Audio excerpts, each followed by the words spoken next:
আসলে মাদকদ্রব্য নিয়ন্ত্রণ অধিদপ্তর আমরা বেশ কিছুদিন যাবতই বিশেষ অভিযান পরিচালনা করছি সারা বাংলাদেশে। আমরা মাদকের বিরুদ্ধে জিরো টলারেন্স নীতি নিয়ে এগিয়েছি এবং আমরা যে মাদকের গডফাদার যারা পাইকারি খুচরা বিক্রেতা প্রত্যেকের বিরুদ্ধে আমাদের তালিকা আছে, তালিকা মতে আমরা সারা বাংলাদেশ অভিযান পরিচালনা করছি।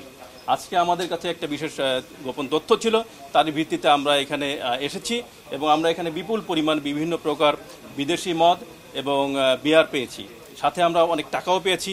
আমরা প্রায় বিয়ার 1542 ক্যান বিয়ার এবং 984 বোতল বিদেশি বিভিন্ন ব্র্যান্ডের আমরা অ্যালকোহল পেয়েছি। তাছাড়াও আমরা 4,44,200 টাকাও এখানে ক্যাশ পেয়েছি। আমাদের আরও এখন অভিযান চলছে, এখানে 16টা ফ্লোর আছে, আমরা সবেমাত্র 5টা ফ্লোর ইতিমধ্যে সার্চ করতে পেরেছি, বাকিগুলো আমাদের কাজ করছে। যদি আমরা আরও কিছু পাই তাহলে পরে জানতে পারবো।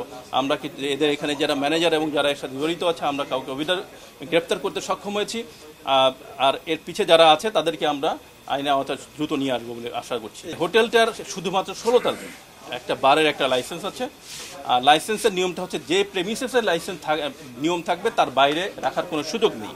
আর এখানে যে ব্র্যান্ডেরই মদ কিংবা বিয়ার নিয়ে আসুক না কেন, এটা আমাদের অনুমোদন ছাড়া এখানে আনার কোনো সুযোগ নেই এবং এটা আনতে গেলে আমাদের অনুমোদন নিয়ে রেজিস্টারভুক্ত করে কার কাছে কি পরিমাণ বিক্রি করলো প্রতিটা বিষয়ে এখানে এন্ট্রি থাকবে। কিন্তু এখানে যেগুলো আমরা আটক করেছি এটার কোনো প্রকার কাগজপত্র তারা দেখাতে পারে নাই এবং এটা সম্পূর্ণ অবৈধভাবে এখানে রেখেছে এবং নিচতলায় বিশেষভাবে লুক্কায়িত অবস্থায় এরা এটা রেখেছে, যেটা জেনারেটর হাউস, ইলেকট্রিক্যাল হাউস এখানে রেখেছে এবং 6 তলায় একটা খুব লুক্কায়িত একটা অবস্থানে রেখেছে। আমরা আরও খুঁজছি যে এই ভবনের মধ্যে অন্য কোথাও এটা লুকায় আছে না। আমরা ধারণা করছি যে এখান থেকে এই অবৈধ মদগুলো বিভিন্ন জায়গাতে, ঢাকা শহরে বিভিন্ন জায়গাতে এটা ডেলিভারি হয়ে থাকে। 10টা ব্র্যান্ডের রেজিস্ট্রেশন এখানে আছে, আর ওরা যেটা করে সেটা হচ্ছে প্রতিটা লাইসেন্সই বছরের প্রথমে তাদের যে পরিমাণ তারা বিগত বছরে সেল করেছে তার ওই সমপরিমাণ কিংবা তার থেকে বেশি তারা আমাদের কাছে আবেদন করে। আমরা যাচাই বাছাই করে দেখি যে তার এখানে সেই পরিমাণ পারমিটধারী আছে কিনা কিংবা প্রয়োজন আছে কিনা, সেইভাবে আমরা তাদেরকে প্রতি বছরে আমরা তাদেরকে একটা লিমিট দিয়ে দিই যে তারা এতটুকু কিনতে পারবে। প্রাথমিকভাবে এখানে যেটা কাউন্ট করতে পেরেছি 1542 ক্যান বিয়ার আছে আর 984 বোতল আমরা বিভিন্ন বিদেশি মদ পেয়েছি, কিন্তু এখনও তো আমাদের আরও সার্চ চলছে, আমি দেখা যাক কি আরও পাই কিনা।